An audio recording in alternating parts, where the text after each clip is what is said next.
بسم الله الرحمن الرحيم الحمد لله رب العالمين والصلاة والسلام الأتمان الأكملان على خير خلق الله محمد بن عبد الله وعلى آله وصحبه ومن والاه. mbokk yi ñuy seetaan ñu ngi leen di sant di leen gërëm di leen wax dal leen ak jàmm ci seen émission bi nga xam ni ci programme yeete lay amee muy li nga xam ne mooy jaar-jaar yi yonent bi sallallahu alayhi wa sallam ngeen ci ànd ak seen xarit seen doomu ndey Abdul Ahad Al Kajori. ñu ngi doon jàngat li nga xam ne moom mooy lenn ci dundu yonent bi alayhi salaatu wassalaam dem nañ ba yegg ci bi muy am ñaar fukki at moom sallallahu alayhi wa sallam mu teewee ñaari mbir yu am solo. benn bi moom mooy li ñu woowee xarbul fijaar. wax nañ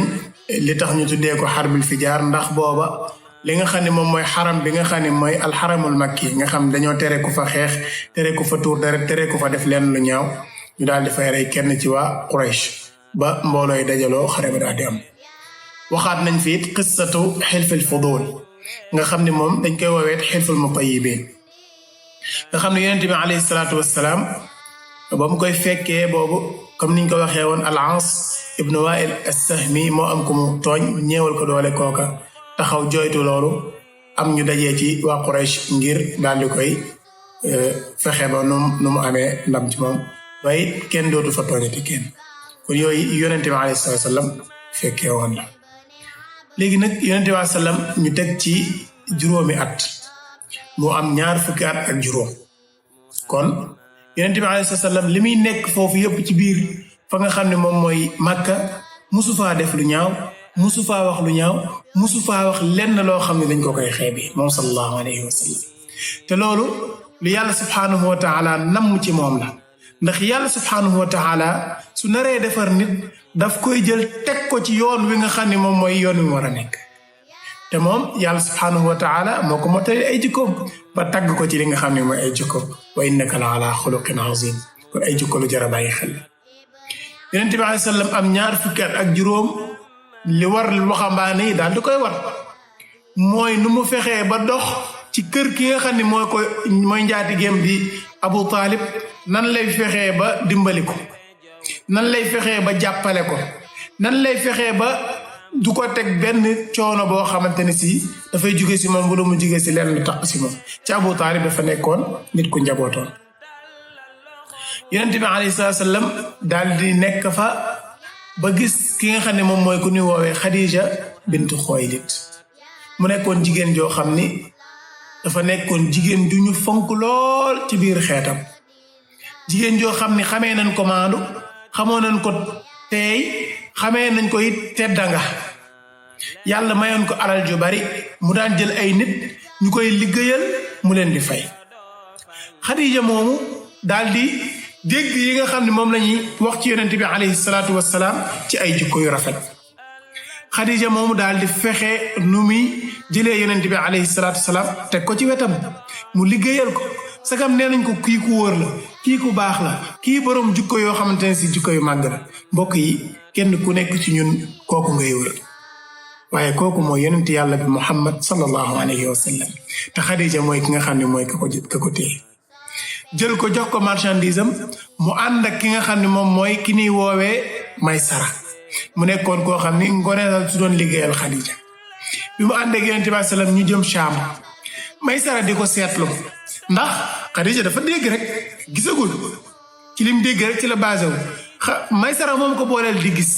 bu ñu doxee mu gis ni bu ñu àggee ci tàngoor day am aw niir wu ñëw wër yonent bi alayhi salaatu wassalaam bu demee di faj aajoom dafay am ay garab yu muuru ngir sàmm ko ngir aar ko waaye bu demoon di jaayit njaay mi dafay jar ba jaaxal leen lu kenn daan jaay moom double bi la daan jaay moom sallallahu alayhi wa sallam loolu barke la boo xam ni yàlla da koo defal ba mu juddoo boo seetloo waxoon nañ ko ca ba mu demee ca baadiyatu bani Saad kon ki nga xamante ni mooy Maysara ànd ak yonent bi alayhi salaatu wassalaam ànd ak moom ñu dem ba mu gis ci moom yu baree bare ci tey ga ci dal ga ci jukko yu rafete bis ñëw ñu dem ca joon waa am ku ñëw di jënd si moom mu laaj ko ab prix ba ñu warante ca mu bëgg koo waatloo ci yàlla yi Quraysh muy Laat ak Uzza yonent bi alayhi salaatu wassalaam ni ko musuma waatee ñoon musuma leen a gëm. kon yàlla daf ko sàmmal ko pas-pasam mësta sujootal benn xërëm, mësta gëm benn xërëm, mësta dox ci lenn lu ñàkk fayda, mësta dox ci lenn lu neexul yàlla subhanahu wa taala. kon moom yàlla moom moo ko tànnal boppam. yonent bi alayhi salaam bi mu ñibbisee ki nga xam ne mooy Xadija gis ci koy rafet yooyu si moom daal Maysara nettali ko, waaye it nettali ko fi ñu toog fi yëpp moom it Xadija demaat ci Waraqatu ibn Nawfal. moo tax nit ki bala ngaa dugg ci ab sëy wala ngay dugg si nit da nga boole ñaari mbir comme ni ñu ko yonent bi alayhi salaam jàngalee. da nga def li nga xam ne mooy al istixaara, mooy xadisu Jaabir nga xam da ngay julli ñaari rakka boo noppee nga ñaanu istixaara bi, waaye nga def li nga xam ne mooy al istishaara, nga laajte xalaatu ñi nga xam ne ñoom ñoo xam kii nga xam ci nga bëgg a dugg. Xadija dem laaj Waraqa expliqué ko mu ne ko garab googu mu toog de keneen ku dul yonent dafa toog. bu fekkee li gone gi wax dëgg la muy Maysara, kon kii mooy yonent bi nga xam ne jamonoom jot na yàlla subhanahu wa taala nee na dina ko andi mu nekk yonent bi mujjee ci yonent yi. Xadija bi mu amee loolu ci certitude mu woo ab xaritam bu ñuy woowee Nafisa bint Muniya mu ne ko demal nga waxal la Muhammad ni ko man mii kat dama koo sopp te bu ma sañoon mu nekk sama borom kër. mu dem wax ko bi mu ko waxee it yonent bi alayhi salaam daal di li mu xam ci Xadija yëpp moom it mu daal di nangu loolu. daal di dem ci koo xamante ni si moom mooy bàyyitexu ki nga xam ne mooy Xadija mu tuddoon ki nga xam ne moom mooy Amr ibn Asad. mu daal di koy may ki nga xam ne moom mooy Xadija ginnaaw boo xam ne wuute am na ci. bi mu ko mayee Xadija moom li jiitu yonent bi alayhi salaam amoon na ay borom kër. kenn ki mu ngi tuddoon Atiq ibn Abid, kooku ci ay borom këram la mu amoon ak moom doom ji ñu woowee Hind bintu Atiq. ku ñuy wax Abu Haala it borom këram la woon ibnu Nabash, kooku it am na ak moom ñetti doom, Hind ibnu Abi Haala ak Haala bi nga xam ne mooy ab taawam ak kuñ doon woowee ab Taahir. ñetteelu borom këram muy yonent yàlla bi Muhammad sallallahu alayhi wa sallam. ci suñu dars bii di ñëw dinañ xam Xadija nan la nekkee woon ci biir kër yonent bi alayhi salaatu wasalaam ak yonent bi fu mu jaaraat ba bi nu koy yónni ak ba bi muy ñëwaat ci Xadija nan la ko doon dalalee. mbokk yi ñu ngi leen di jox dig daje ba suñu dars bii di ñëw. wassalaamu aleykum wa rahmatullahi wa barakatu.